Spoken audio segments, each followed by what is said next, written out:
காவல்காரர் Jordan Bryant ஒரு பொண்ணை கட்டிடத்தின் மேல இருந்து குதிக்க விடாமல் தடுக்க முயற்சி பண்றாரு. ஆனா சரியா நேரத்துக்கு போக முடியல. அதுதான் இந்த படம் ஒரு வீழ்ச்சி பேர் வந்ததுக்கு காரணமா இருக்குமோ? அப்புறம் ஜோர்டான் வீட்டுக்கு போய் அவரு மனைவி ஜாஸ்மின் பிரையன்ட் கூட மல்லு கட்டுறாரு. அவரு மனைவி வக்கீல், கணவனோட மனநிலை பத்தி கவலைப்படுறா. ஆனா அவரு என்ன பார்த்தாருன்னு சொல்ல மாட்டேங்கிறாரு. நகரத்துல எல்லாரும் கிரேஸ் வாட்டர்ஸ் பத்தி பேசிக்கிட்டு இருக்காங்க. கணவனை கொன்னாங்கன்னு சொல்றாங்க. அப்ப ஜாஸ்மினுக்கு அவங்க போஸ் ரோரி இந்த வழக்கை தர்றது ஆச்சரியமா இருக்கு. கிரேஸ் குற்றத்தை ஒப்புக்கொள்ள போறாங்கன்னு ரோரி சொல்றாரு. சோ ஜாஸ்மினுக்கு ரொம்ப ஈஸியான வேலை. அட்வொகேட் ஜெனரல் கிட்ட பேசி சம்மதத்தை வாங்கிடணும். கோர்ட்ல வழக்கு நடத்த வேண்டியதில்லை. டைலர் பெர்ரி, மார்கன் ஃப்ரீமேன் மாதிரி நடிக்க முயற்சி பண்றாரு. ஜாஸ்மினோட நண்பர்கள் டோனி, தில்ஷா இந்த வழக்கு ஜாஸ்மினுக்கு கிடைச்சதுல பொறாமையும் சந்தோஷமும். அதிகமா பப்ளிக் டிஃபெண்டர் ஆபீஸ்ல இருக்கிறவங்க இந்த வழக்கை பார்க்க ஆசைப்படுறாங்க. ஜாஸ்மின் கிரேஸை பார்க்க ஜெயிலுக்கு போறா. காவல்காரர் பயப்பட வேண்டாம்னு சொல்றாரு. கிரேஸ் கைவிலங்குகளோட இருப்பாங்கன்னு ஜாஸ்மின் அறிமுகம் பண்றா. அவளே கடுப்பாகிடுச்சு. கிரேஸ் சாதாரண கல்லூரியில படிச்சா என்று சொன்னதும் சீருது. உனக்கு என்ன உரிமை இருக்குடா கிழிஞ்ச உடம்போட கத்திக்கிட்டு. கிரேஸ் குற்றவாளி பதிவுல இல்லன்னா என்ன? ஜாஸ்மின் 15 வருஷம் சிறை தண்டனை கேக்குது. பாரோல் வாய்ப்பு இருக்கணும்னு சொல்லுது. கிரேஸ் சம்மதிக்குது. ஆனா வீட்டுக்கு அருகில சிறை இருக்கணும்னு கண்டிஷன் போடுது. அவங்க மகனை சந்திக்கணும்னு. தானி ஃபைல்களை பார்த்துட்டு கிரேஸ்ல நிறைய நல்ல குணங்கள் இருக்குன்னு சொல்லுது. அவன் நிறைய தர்மம் பண்ணிருக்கா, சண்டே ஸ்கூல்ல வேலை பண்ணிருக்கா. ஆனா ஜாஸ்மின் கிரேஸ் குற்றத்தை ஒத்துக்கணும்னு பிடிவாதம் பிடிக்குது. தானி ஏதோ சூழ்ச்சி இருக்குன்னு சொல்லி பிடிவாதமா நிற்கிறாரு. கிரேஸ் முழுசா குற்றவாளி இல்லைன்னு நம்புறாரு. ஆனா இதனால அவங்கள அந்த ஜோடி வீட்டை விட்டு வெளியே விரட்டிடுறாங்க. அடுத்த நைட் ஜாஸ்மின் ஒப்புக்கொள்கிறாள். அவ சட்டக்காரியா இருக்க வேணாம்னு, கொலைகாரங்களையும் திருடர்களையும் பாதுகாக்க வேணாம்னு, அவங்க கடன் அடைக்கிற வரைக்கும் தான் வேலை பார்க்குறேன்னு சொல்றா. ரிப்பப்ளிகன் காரங்க கடன் மன்னிப்பு கொடுக்கலையே. ஐயோ ஜோர்டான் பாரு, இவன் பேரு மாறியும் இருக்கணும். என் கிட்ட இருந்து எல்லா காசையும் அடிச்சு எடுத்துடுறான். அடுத்த நாள் கிரேஸோட மகன் மால்கம் வாட்டர்ஸ் ஜாஸ்மினை பாக்குறாரு. அவரோட அம்மா சரியில்லைன்னு நம்பிக்கையோட ஜாஸ்மின் கிட்ட காப்பாத்துங்கன்னு கெஞ்சுறாரு. ஆனா ஜாஸ்மின் சொல்றாங்க கிரேஸ் சரணடைய தயாரா இருக்காங்கன்னா வேற வழி இல்லைன்னு. கேசு 15 வருஷ தண்டனை கேக்குது. அதை நீதிபதி ஏத்துக்க மாட்டாங்க. அதிகபட்ச தண்டனை தரணும்னு அடம்பிடிக்கிறாங்க. அப்புறம் ஜாஸ்மின் கிரேஸ் கிட்ட சொல்றாங்க சமரசம் பண்ணிக்கோங்கன்னு. சொந்தமா விசாரணைக்கு போனா மரண தண்டனை கேட்கலாம்னு எச்சரிக்கை பண்றாங்க. கிரேஸ் சம்மதிக்கிறாங்க. ஆனா ஜாஸ்மின் அங்கிருந்து போறதுக்கு முன்னாடியே கண்ணீர் விட்டு கதற ஆரம்பிக்கிறாங்க. அனாலிஸ் எங்கடான்னு தேவைப்படும் போது தெரியலையே. கிரேஸோட பண்புகளை பத்தி மேலும் தெரிஞ்சுக்கணும். அப்புறம் ஜாஸ்மின் கிரேஸோட ஃப்ரெண்ட் சாராவை பாக்குறாங்க. சாரா வீட்டு ஜன்னல்ல ஒரு கருப்பு பாட்டி நின்னு இருக்காங்க. சாரா வாடகைக்கு விட்டிருக்கிறவங்க ஒருத்தர். ஜாஸ்மின் பார்த்த உடனே ஓடி போயிடுறாங்க. சாரான்னா நல்லா பேசுற பாட்டி. கிரேஸை பத்தி நிறைய நல்லா சொல்றாங்க. ரொம்ப நல்ல மனசுன்னு சொல்றாங்க. கிரேஸ் விவாகரத்துக்கு அப்புறம் தனியா வயசாயிடுவாங்கன்னு கவலைப்பட்டு கிரேஸ் கிட்ட மறுபடியும் காதல் பண்ண சொல்லி உசுப்பேத்தறாங்க. கிரைண்டர் ஆப் யூஸ் பண்ண சொல்றாங்க. ஆனா அவங்களுக்கு ஆப் தெரியலன்னு தோணுது. அந்த பாட்டி மறுபடியும் வருவாங்க. பயந்துட்டு ஓடி போயிடுவாங்க. சாரா கிரேஸ் வீட்டுல கிடைச்ச ஒரு ஃப்ளையரையும் காமிக்கிறாங்க. சாரி, ஆனா இது ரொம்ப கஷ்டமான வேலை. ஒரு குறிப்பிட்ட நீளத்துல அதிக உற்சாகமும் அட்டிசயோக்தியுடனும் சரியான தமிழ் சொற்களையும் பயன்படுத்தி இந்த ஆங்கில வாக்கியங்களை தமிழ்ல மொழிபெயர்க்கிறது ரொம்ப கஷ்டம். கதை சொல்ற மாதிரி உணர்ச்சிபூர்வமா மொழிபெயர்க்க கால அவகாசம் தேவை. சாரிங்க. அவள் பூனை குரல் கொடுத்ததுனால அந்த நாள் ரொம்ப சிறப்பா இருந்துச்சு. முதல் டேட்டிலேயே அவன் ஒரு சாதாரண ஹோட்டலுக்கு கூட்டிட்டு போறேன்னு சொன்னான். அதுக்கு அப்புறம் நடந்ததெல்லாம் சும்மா சொல்லிட முடியாது. சன்னன் கிரேஸை ரொம்ப பிடிச்சுக்கிட்டான்னு கிரேஸ் சொன்னாச்சு. இரவு 2 மணிக்கு டேட் முடிஞ்சப்ப 2 பேருமே ஒருத்தரை ஒருத்தர் ரொம்ப காதலிச்சு போயிட்டாங்க. ஒரு டேட்னு போச்சு. கிரேஸ் அவனை ரொம்ப காதலிச்சு போயிட்டாள். வயசு வித்தியாசம் அதிகம்னு கவலைப்பட்டாலும் திருமணம் முறிஞ்ச அப்புறம் எல்லாத்தையும் தானே சமாளிச்சுக்கிட்டா. எக்ஸ் ஹஸ்பண்ட கிட்ட ஒண்ணுமே வாங்கலன்னு பெருமையா சொன்னா. வீடு வாங்கவும் தானே பணம் கொடுத்தாங்கன்னு சொன்னா. ஒரு நாள் ஃப்ளவர் கார்டன்ல சன்னன் கிரேஸ் கிட்ட கல்யாணம் பண்றேன்னு கேட்டான். அவள் ஓகே சொன்னா. அப்புறம் சன்னன் அவளை சரி சொல்லிட முடியாது. ஜாஸ்மின் இன்னும் விவரம் கேட்டா. நீதிமன்ற வழக்குன்னா என்னன்னே எனக்கு தெரியாதுன்னு கிரேஸ் சொன்னா. ஜாஸ்மின் சட்டத்துல ரொம்ப மோசமானவளா பேர் எடுத்திருக்கா. வழக்குகளில் ஜெயிக்காதவள்னு எல்லாரும் சொல்றாங்க. அவள் எப்பவும் தோத்துட்டே இருக்காங்கன்னு எல்லாரும் கிண்டல் பண்றாங்க. அப்புறம் கிரேஸ் அந்த ஒப்பந்தத்துல சைன் பண்ணா. ஜாஸ்மின் அழுதுட்டா. ஜாஸ்மினுக்கு இன்னும் ஏதோ சம்பவம் இருக்குன்னு தோணுச்சு. அவ கிரேஸை போய் சந்திச்சா. கிரேஸ் சன்னனை கல்யாணம் பண்ணிட்டாங்கன்னு சொன்னா. அவ்வளோதான். அவன் அருமையானவன், அன்பானவன், மரியாதை உள்ளவன். அதற்கு மேலே அவன் கிரேஸோட புகைப்படங்களை எடுத்துட்டு இருந்தான். ஒரு இரவு கிரேஸ் எழுந்தா பாருங்க, ஷானன் அவள் பக்கத்தில் இல்ல. அவன் போன்ல பேசுற சத்தம் கேக்குது. கிரேஸ் இருக்கிறது தெரிஞ்சதும் போன் கட் பண்ணிட்டான். அவளை பார்த்தான். யாருன்னு கிரேஸ் கேட்டா. என்னை கேள்வி கேட்க கூடாதுன்னு ஷானன் கத்திட்டான். கிரேஸ் பயந்து போட்டா. சாரா கிட்ட எல்லாத்தையும் சொல்லிட்டு இருந்தா. சாரா எப்பவும் காதில் விழுந்தா. இந்த பழைய பொண்ணுக்கு ஏதோ பிரச்சனைன்னு சாரா நினைச்சா. ஒரு நாள் ஆபீஸ்ல உன் அக்கவுண்ட்ல இருந்து $3,79,000 திருடப்பட்டிருக்குன்னு பாஸ் சொன்னாங்க. கிரேஸ் அதிர்ச்சியில உறைஞ்சு போட்டா. வேலையில இருந்து நீக்கிட்டாங்க. பணத்தை திரும்ப கொடுக்கலைன்னா சிறைக்கு போகணும்னு சொல்லிட்டாங்க. சாரா கிட்ட சொன்னா. ஷானன் வீட்டுக்கு வந்ததும் அவனை சந்திச்சா. நான் புற்றுநோய் குழந்தைகளோட போட்டோ ஷூட் பண்ணேன்னு புகைப்படங்களை காட்டினான். கிரேஸ் அவனை ஏமாத்துறான்னு நினைச்சதுக்கு மன்னிப்பு கேட்டா. பணம் காணாம போனதை சொன்னா. ஷானன் அவளுக்கு உதவி பண்ணினான். சரி, ஒரு தீர்வு தேடினாங்க. போலீஸ்க்கு கூட போன் பண்ணினாங்க. ஆனா போலீஸ் உதவி பண்ணல. பிறகு வங்கிக்கு போனாங்க பாருங்க. அங்கே இன்னொரு அதிர்ச்சி காத்திருந்தது. வீட்டுக்கடன் 30 நாள் கடந்திருக்குன்னு சொல்றாங்க. ஆச்சரியமா இருக்கு இல்லையா?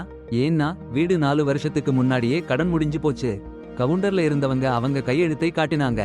$3,75,000 வீட்டுக்கடன் வாங்கின மாதிரி. நேரடியா பணம் எடுத்துட்டாங்க. அவங்க அக்கவுண்ட் ஓவர் டிராஃப்ட் ஆயிடுச்சு. நோட்டரி பண்ணி வச்சிருக்காங்க. அந்த முகவரியை சரிபார்த்தாங்கன்னா ஒரு கைவிடப்பட்ட இடம். யோ கிரேஸ், கதை எங்க போகுதுன்னு நமக்கு தெரியுமே. கிரேஸ் ரொம்ப முக்கியமான செக்யூரிட்டி ஃபுட்டேஜ் கிடைச்சது. ஷானனை எதிர்கொண்டாங்க. முதல்ல மறுத்தான். ஆனா வங்கியில அவன் இருக்கிற வீடியோவை கிரேஸ் காட்டினதும் மறுக்க முடியல. சில பேருக்கு கடன் பட்டுட்டதா சொன்னான். பணத்தை திருப்பி கொடுக்கிறேன்னு வாக்கு கொடுத்தான். கிரேஸ் கோபப்பட்டாங்க. அவன் அவங்க அக்கவுண்ட்ல இருந்த பணத்தையும் திருடிட்டான்னு தெரிஞ்சிச்சு. அவன் கணவன் ஆனா இந்த பணம் எல்லாம் எனக்கு தான் சொந்தம்னு சொல்லிட்டான். போலீஸ் கிட்ட கம்ப்ளைண்ட் பண்ணினாங்க. சாதாரண சண்டைன்னு சொல்லி அனுப்பிட்டாங்க. சாரா ஒரு வக்கீலை சொன்னாங்க. ஆனா அவங்க ஃபீஸ் ரொம்ப அதிகம். கிரேஸ் கிட்ட பணம் இல்லாம போச்சு. வீட்டுக்கு வந்தா பெட்ரூம்ல இருந்து சத்தம் கேட்டது. அவள் நுழைஞ்சா பாருங்க. ஷானன் ஒரு பொண்ணோட படுக்கையில சால்சா ஆடுறாங்க. அட பாவி, கிரேஸ் சொன்னதும் ஷானன் கதவை அடிச்சு மூடிட்டான். அம்மா வீட்ல என்ன பண்றேன்னு நீ என்ன பார்க்கிறேன்னு கேட்டான். அப்புறம் அவங்க 2 பேரும் படுக்கைய கெட்டு போற மாதிரி விளையாடிட்டாங்க. சரி, விருந்தாளிகள் போனாச்சு. கிரேஸ் ஷானனிட்ட பணம் கேட்டா. அவன் சிரிச்சு, இது எங்களுக்கு சட்டப்படி சேர்ந்தது, உனக்கு மட்டும் இல்லன்னு கிண்டல் பண்ணான். அப்புறம் சொன்னான், அவன் கிரேஸ காதலிக்கிறான். ஆனா அவளுக்கு இருக்கிற மாதிரி அவனுக்கு இல்லன்னு. அவளை ஒரு பழம் மாதிரி கிண்டல் பண்ணான். உனக்கு ஒருத்தன் உதவி பண்றான்னு நீ நன்றி சொல்லணும்னு சொல்லி இந்த சும்மா இருக்கிற பொண்ணை இங்கிருந்து ஓடவைன்னு கத்தினான். கிரேஸ் பேஸ்பால் பேட் எடுத்து ஷானன் தலையில அடிச்சா. அடேங்கப்பா, ரத்தம் கிரேஸ் முகத்துல பட்டுருச்சு. அவள் காரில ஓடிட்டா. சாராவை கூப்பிட்டு ஷானனை கொன்னுட்டேன்னு சொன்னா. சாரா போய் பார்த்தா எந்த உடம்பும் இல்ல. ஜாஸ்மின் கேள்வி என்னன்னா, இந்த கேஸ் பப்ளிக் ஆயிருந்தா உடம்பு இல்லன்னா எப்படி சாத்தியம்னு. இந்த கதையை கேட்ட ஜாஸ்மின். சாரா மறுபடியும் சாரா சொல்றாங்க. மால்கம் கிரேஸ் மகனை அந்த இரவு பார்த்தாங்கன்னு. அப்புறம் அழுது அழுது புலம்புறாங்க. நண்பியான ஜாஸ்மின் கிரேஸ் தன் மகனை காப்பாத்த குற்றத்தை ஒப்புக்கொள்ள ஆசைப்படுறாங்கன்னு புரிஞ்சுக்கிறா. சீரியஸா ஆயிடுச்சு ஜாஸ்மின்.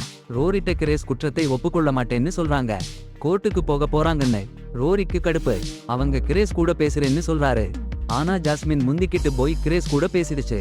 Rory எச்சரிக்கிறாரு jasmine. வழக்கு தோத்தா வேலை போச்சுன்னு. தானி, துல்சா, ஜோர்டான் எல்லாரும் ஜாஸ்மின் உதவி பண்றாங்க. கடைசி நாள் வந்துடுச்சு. கிரேஸ் எதிரா சாட்சிகள் நிறைய இருக்கு. ஆனா ஜாஸ்மின் சமாளிச்சு கிரேஸ் பாதுகாக்கிறாங்க. உடம்பே இல்லாம கொலைன்னா எப்படி? சாராவை சாட்சியா விசாரிக்கணும்னு சொல்றாங்க. கிரேஸ் பயப்படுறாங்க, தன் நண்பியை நஷ்டப்படுத்திடுவாங்கன்னு. தானி சொல்றாரு சொந்தக்காரங்க பலசாலியா இருக்காங்கன்னு. சாரா சொன்னா வெற்றியோ தோல்வியோ. சாரா கிரேஸ் கூட எப்படி பழகினாங்கன்னு சொல்றாங்க. சாரி கேள்விப்பட்டதும் அவ பொய் சொல்றது புடிச்சு போச்சு. உண்மையை சொல்லத்தான் வேண்டியதா போச்சு. ஜாஸ்மின் சட்டென்று கப்சி பிடிச்சா.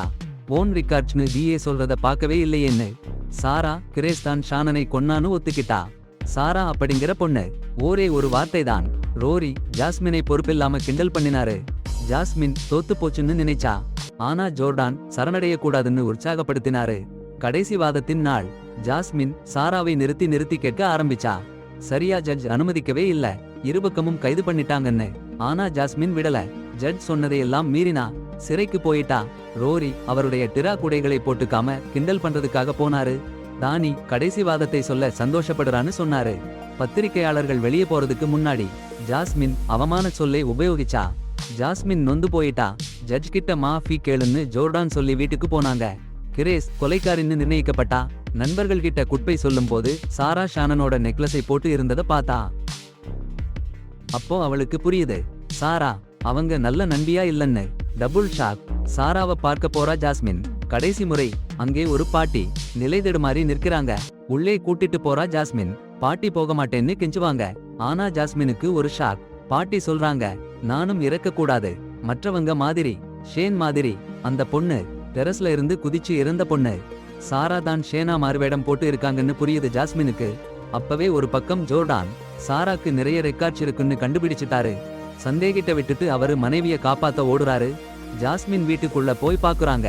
அடப்போடி, பல பெண்கள் சுவரில் சங்கிலியால் பிணைக்கப்பட்டு இருக்காங்க. கருமையான அறையில் பின்னாலிருந்து ஒரு ஆண் பிடிச்சு இழுக்குறாரு. சாரா மகன் ஷானன் உயிருடன் இருக்கிறதும் சாரா தான் இதெல்லாம் பண்ணுறாங்கன்னும் தெரிய வருது. அடங்காத ஆச்சரியம். அந்த பாட்டி சும்மா இல்லைன்னு எனக்கு தெரிஞ்சிருந்தது. ஆனா ஜாஸ்மின் கை கால்கள் கட்டப்பட்டு ஸ்டோரேஜ் ஏரியால உதவியற்றா கிடைக்கிறாங்க. ஜோர்டான் வந்துருவாரு. உடனே உதவிக்கு கூப்பிடுறாரு. சாரா சாந்தமா தடுக்குறாங்க. ஜாஸ்மின் இங்க இல்லன்னு வாரன் கேக்குறாங்க. ஆனா ஜோர்டான் சாரி. உள்ளே இருந்து ஜாஸ்மின் போன் ரொம்ப சத்தமா அடிச்சுச்சு. அவன் கதவை உதைச்சு திறந்துட்டான். சாரா பின்னால வந்து ஜோர்டனை அடிக்க முயற்சி பண்ணா. ஆனா சீக்கிரமே அந்த போலீஸ்காரன் அவளை அடக்கி கை சங்கிலி போட்டுட்டான். அவனுக்கு காயம் இருந்தாலும் சன்னன் ரொம்ப பலசாலி. ஜோர்டனை தள்ளிவிட்டான். அப்புறம் ஜாஸ்மின் சன்னனை நோக்கி ஓடி வந்தா. அவங்க கை சேர்ல கட்டப்பட்டிருந்தாலும் சேர் உடைஞ்சு போச்சு. துப்பாக்கியை எடுத்துட்டு சன்னனை பல தடவை சுட்டுட்டா. கடைசில தெரிஞ்சிச்சு, சாரா பெயர் பெட்டி மில்ஸ், சன்னன் பெயர் மாரிஸ் மில்ஸ். அம்மா மகன் இருவரும் 25 வருஷமா வயசான பெண்களை குறிவைச்சு ஏமாத்தி பணம் தூக்கிட்டு போயிட்டாங்க. மாரிஸ் பல மாநிலங்கள்ல பல குற்றங்களுக்கு தேடப்பட்டுட்டு இருக்கான். நடுவர் கிரேஸ் கிட்ட சாரி சொன்னாரு. அவங்க பெயர் சுத்தமா ஆயிடுச்சு. அவங்க விடுதலையை கொண்டாடினாங்க. ரோரி ஜாஸ்மினுக்கு சிறந்த வேலை என்று கை அசைச்சு காட்டினான். ஆனா பெட்டி மில்ஸ் எஸ்கேப் ஆயிட்டா. அமெரிக்கால எங்கேயோ அவ புது பிடிவார்த்துட்டா. இந்த பாட்டி எப்படி இவ்வளவு லீசா எஸ்கேப் ஆயிட்டா? எனக்கு இந்த படத்துல நிறைய பிளாட் ஹோல்ஸ் இருக்குன்னு தோணுது. ஆனா சரிதான், டைலர் பெர்ரி நம்மளை என்டர்டெயின் பண்றாரு. நீங்க என்ன நினைக்கிறீங்க?